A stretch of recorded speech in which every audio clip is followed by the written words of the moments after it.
Yo, what's good? It's your boy Tollax here, back with another reaction video. Today I'm going to be looking at the WWE wrestlers who let substance abuse destroy their career. Now, guys, if you're brand new, make sure you like, comment, subscribe, share, all of that good stuff. You know what I'm saying? It's truly appreciated as I am on the road to 500 subscribers. I'm trying to push out as many videos as I can while I'm on break. So yeah, let's get to the video. Turning to alcohol or substance to deal with pain and trauma from pro wrestling isn't exactly rare. Over the years, we've seen names such as Jake the Snake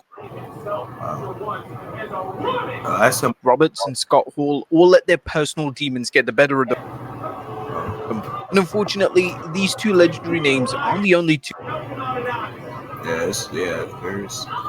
who have had their wrestling careers negatively impacted by personal demons. Number 10, Sean O'Haire. In 2003, WWE had major plans for Sean O'Haire. He had every tool it took to be a star in the Ruthless Aggression era, and it helped that O'Haire had a unique and captivating gimmick that had the fans excited. WWE would even pair him with the legendary Roddy Piper, so it looked like a certainty that O'Haire would ascend to the main event scene in WWE. But a motorcycle accident would derail O'Haire's place in WWE, and unfortunately, his life outside the ring was nothing but problematic. So it was hardly a surprise that WWE lost complete faith in him. O'Haire would have several run-ins with the law, and in 2004, he was arrested and charged with multiple accounts of assault, and he was even accused of striking two women. Fast forward to 2007, and he was charged with aggravated assault and battery. In 2009, he was arrested for allegedly assaulting his girlfriend. Ultimately, O'Haire would be found deceased in 2014 by his own father. O'Haire was reportedly battling depression for years, and his substance addiction was so severe that he had attended a WWE-sponsored rehab 6 times before his untimely passing. Number 9, Grandmaster Sexay. When Scotty 2 Hotty went down with an injury, it put the Too Cool tag team on hiatus for an extended period. Whilst WWE, to their credit, did try to present Grandmaster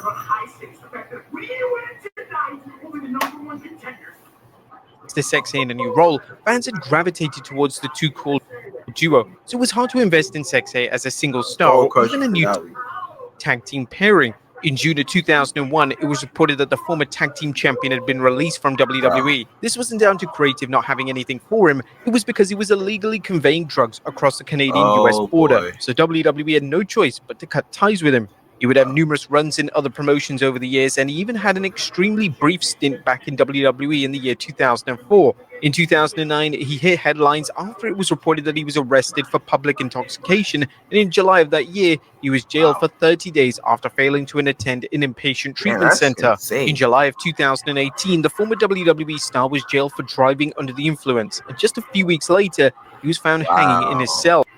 Fans and fellow wrestlers were quick to pay tribute to an Attitude Era fan favorite, and his work will be fondly remembered for many years to come. Number 8, Zach Gowen.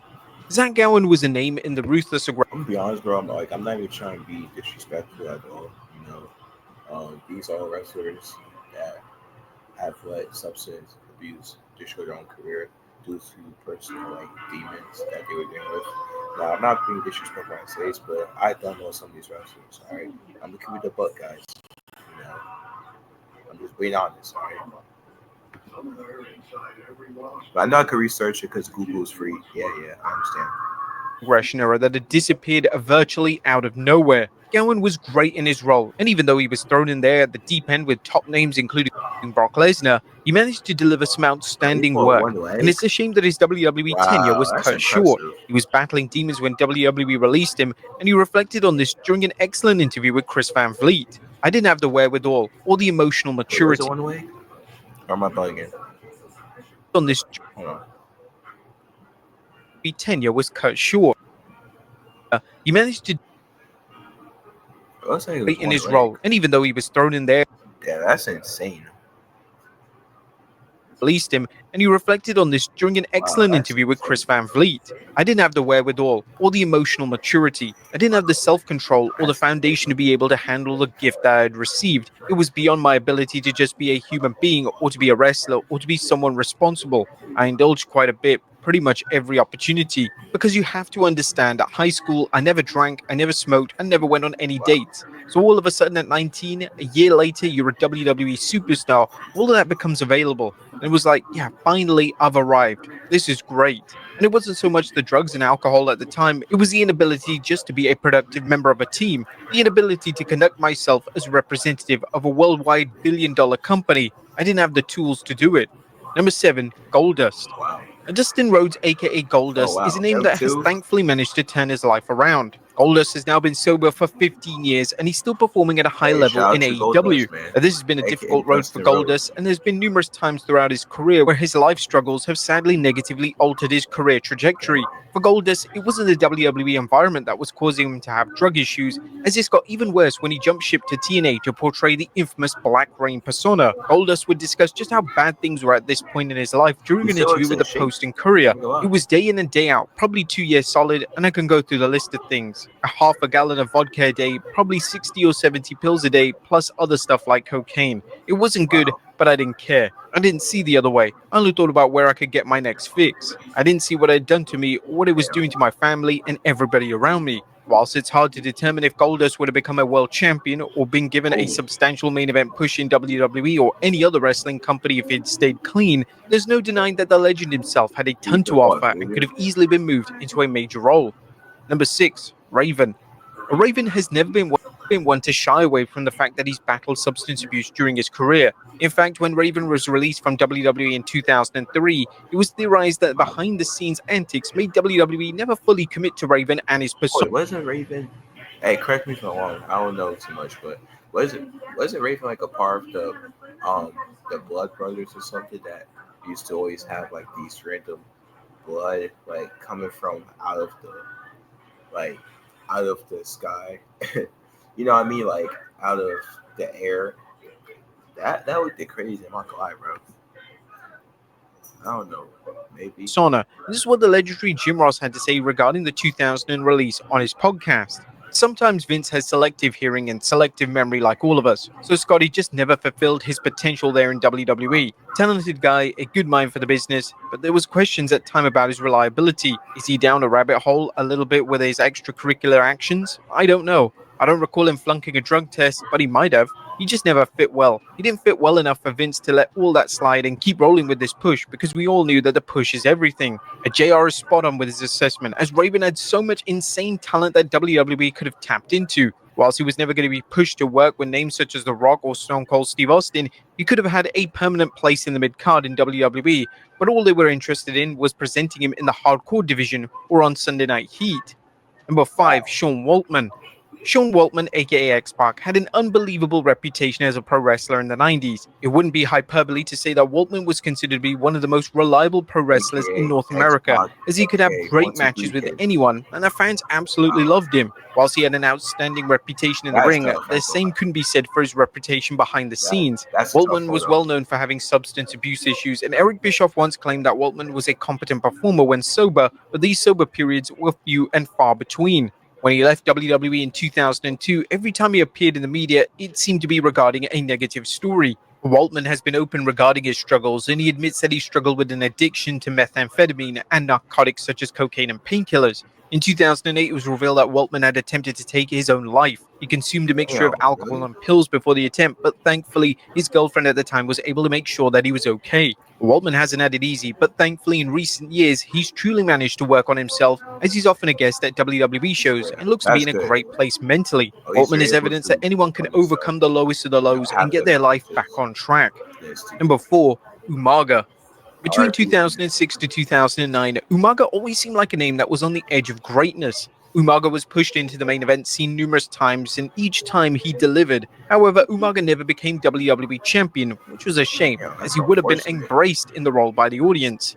Even though the talent were always there with Umaga, he certainly had his demons. In 2003, it was a bar fight that led to his initial WWE release, and in 2009, he was released for a final time for failing the wellness policy and refusing to enter a rehab facility.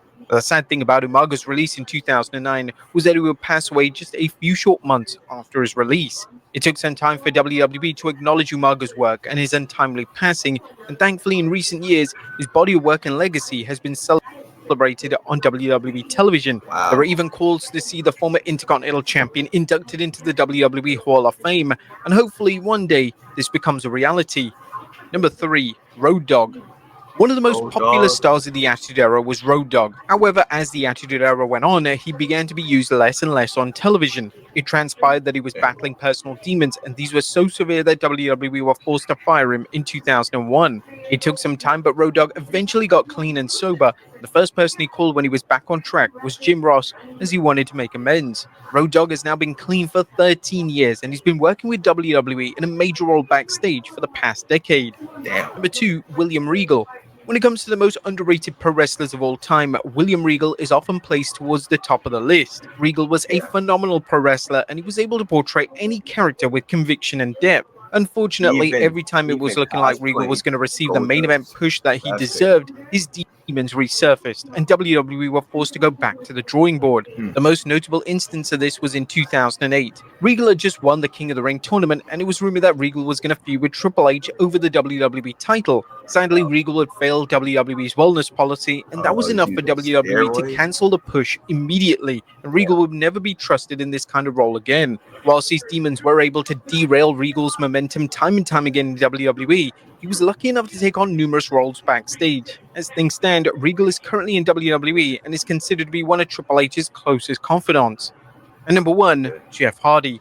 WWE were put in a difficult position in 2008 when it came to Jeff Hardy. Hardy had become the most popular wrestler in the company, and the demand was there to see Hardy become the top guy. The issue was that Hardy wasn't reliable, as he had inner demons that often came to the surface, and this often led to suspensions and suggested stints in rehabilitation. Unfortunately, like his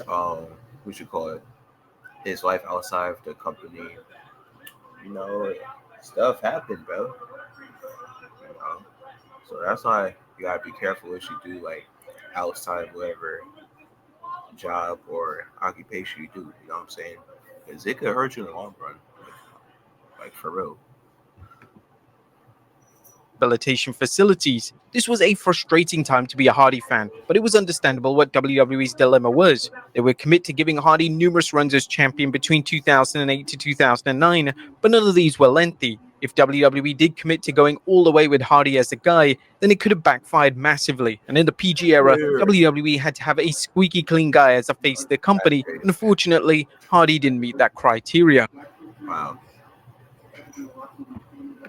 Hey man, good video.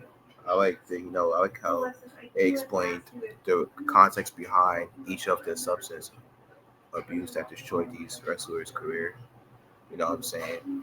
Hopefully you guys enjoy your Christmas Eve. It's been your boy Tollax. Deuces.